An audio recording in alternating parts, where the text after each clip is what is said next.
The metal key scraped against the lock. It was 5 a.m.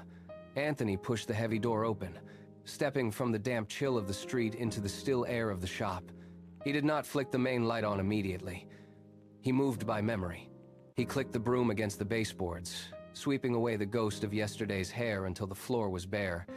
He moved to the station.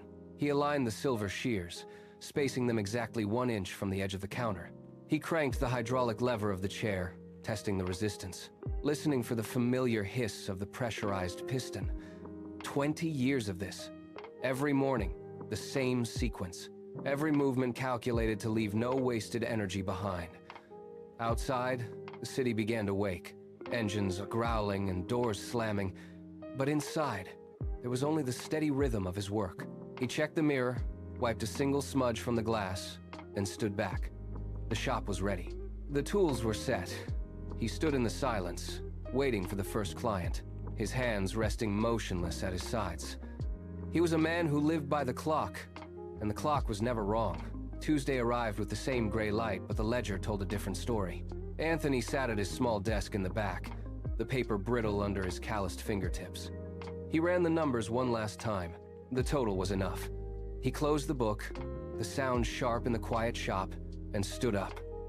He did not pick up his shears. He left the lights on, left the chair in the middle of the floor, and walked out the door. He turned the sign to closed. He walked 3 blocks east, away from the familiar route, toward the rougher edge of the district. The neighborhood shifted from clean pavement to cracked concrete and boarded windows. He stopped in front of a house on 4th Street. It leaned slightly to the left, its exterior gray with neglect, the yard choked with dead weeds. He stood on the sidewalk for a long minute, watching a loose shutter bang against the siding in the wind. This was not a place to live. It was the first piece of a machine he had been building in his head for years. He reached into his pocket, felt the weight of the bank draft, and stepped toward the front porch. The threshold was thick with dust, but he did not hesitate. The front door groaned on rusted hinges as he pushed it inward. The air inside was heavy with the scent of damp wood and stagnant dust. Anthony stepped over a pile of fallen plaster, his boots crunching against debris. He walked into the living room, where sunlight sliced through gaps in the boarded windows to reveal walls stained by years of water damage. A section of the ceiling had buckled, sagging low like a tired shoulder. Another man might have seen a ruin, but Anthony saw the bones of a business. He ran a hand along a wall, feeling the grit of peeling paint, and nodded to himself. This was the price of entry. He moved to the small, dim kitchen and cleared a space on the scarred wooden table. The seller waited by the back door, impatient and sweating in the heat. Anthony pulled the document from his inner pocket. He smoothed the paper flat, the ink still fresh on the page. He did not look at the damage again. He took the pen, pressed the nib against the line, and signed. The sound of the pen scratching against the paper was the loudest thing in the room. As the ink set, a surge of calm flooded his chest. The house was his. The foundation of his freedom was finally laid. The shop became his anchor, but the house on 4th Street became his obsession. Every morning started at 5 a.m. with the familiar slide of the key, but his hands were now calloused from more than just shears. He spent his evenings scraping paint, patching drywall, and wrestling with rusted plumbing until his back ached and his eyes burned. Years blurred into a singular, relentless cycle. He cut hair to pay for the materials. He used the materials to fix the house. He rented the house to save for the next one. There were days when the weight of the double life pressed down on him, making his movements heavy and his focus narrow. He stopped noticing the weather, the changing seasons, or the chatter of his customers. His world shrank to the rhythm of the blade and the swing of the hammer. He pushed through the exhaustion, the late-night repairs, and the endless tallying of his ledgers, fueled only by the cold necessity of his goal. He became a machine of small, deliberate actions, stripping away everything that did not serve his progress. When others would have walked away from the endless labor, he simply returned to the shop, unlocked the door, and began again. The third tenant moved in on a Tuesday, carrying a single suitcase and looking for a place to stay. Anthony handed over the keys, the metal cold against his palm. This was the third house on the block that now bore his mark. He walked back to his barber shop, the rhythm of his stride steady, matching the ticking of the clock on the wall. The shop felt different now. It was no longer just a place to earn a daily wage. It was the engine room of a growing operation. He pulled his ledger from the drawer and cleared the counter. The numbers were no longer fractions of a cent. They were whole, substantial figures. He felt the shift in his own posture, a subtle ease that replaced the tension of the early years. He looked at the rows of houses he owned, not as buildings, but as a map of his own discipline. Each property represented thousands of haircuts, countless hours of labor, and a refusal to deviate from his path. He counted the rent checks, lining them up with the precision of his shears. The walls of the shop seemed less confining. He had built a structure that could stand without his constant, frantic intervention. For the first time, he saw the fruits of his persistence taking shape in the real world. The shop was quiet, save for the rhythmic snapping of currency against the wooden counter. Anthony sorted the bills into neat, vertical stacks, his movements practiced and devoid of hesitation. He did not notice the floorboards creaking behind him until the shadow fell over his hands.